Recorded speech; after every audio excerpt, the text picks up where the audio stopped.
Genesis chapter 11, verse 1. And the whole earth was of one language, and of one speech. Verse 2. And it came to pass, as they journeyed from the east, that they found a plain in the land of Shinar, and they dwelt there. Verse 3. And they said one to another, Go to, let us make brick, and burn them thoroughly. And they had brick for stone, and slime had they for mortar. Verse 4. And they said, Go to, let us build us a city and a tower, whose top may reach unto heaven. And let us make us a name, lest we be scattered abroad upon the face of the whole earth.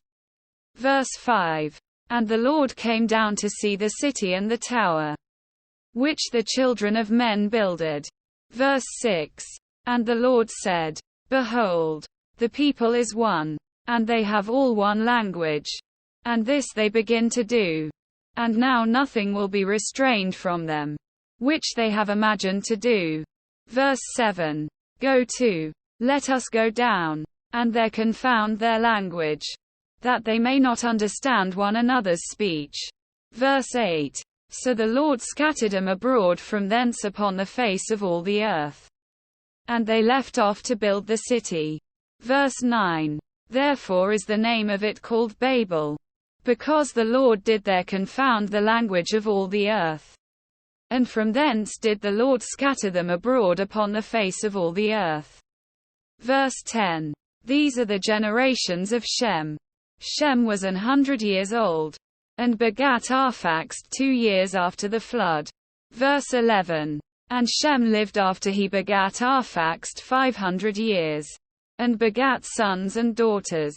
Verse 12. And Arphaxad lived 35 years, and begat Salah. Verse 13. And Arphaxad lived after he begat Salah 403 years, and begat sons and daughters. Verse 14. And Salah lived 30 years, and begat Eber. Verse 15. And Salah lived after he begat Eber 403 years, and begat sons and daughters. Verse 16. And Eber lived 34 years, and begat Peleg. Verse 17. And Eber lived after he begat Peleg 430 years, and begat sons and daughters. Verse 18. And Peleg lived 30 years, and begat Reu. Verse 19. And Peleg lived after he begat Reu 209 years, and begat sons and daughters. Verse 20. And Reu lived 32 years, and begat Serug. Verse 21. And Reu lived after he begat Serug 207 years, and begat sons and daughters. Verse 22. And Serug lived 30 years, and begat Nahor. Verse 23. And Serug lived after he begat Nahor 200 years, and begat sons and daughters. Verse 24. And Nahor lived 29 years, and begat Terah. Verse 25. And Nahor lived after he begat Terah 119 years, and begat sons and daughters. Verse 26. And Terah lived 70 years, and begat Abram, Nahor, and Haran. Verse 27. Now these are the generations of Terah. Terah begat Abram, Nahor, and Haran begat Lot. Verse 28. And Haran died before his father Terah in the land of his nativity, in Ur of the Chaldees.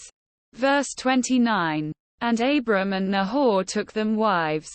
The name of Abram's wife was Sarai, and the name of Nahor's wife, Milcah, the daughter of Haran, the father of Milcah, and the father of Iscah. Verse 30. But Sarai was barren, she had no child. Verse 31. And Terah took Abram his son, and Lot the son of Haran his son's son, and Sarai his daughter-in-law, his son Abram's wife. And they went forth with him from Ur of the Chaldees, to go into the land of Canaan. And they came unto Haran, and dwelt there. Verse 32. And the days of Terah were 205 years. And Terah died in Haran.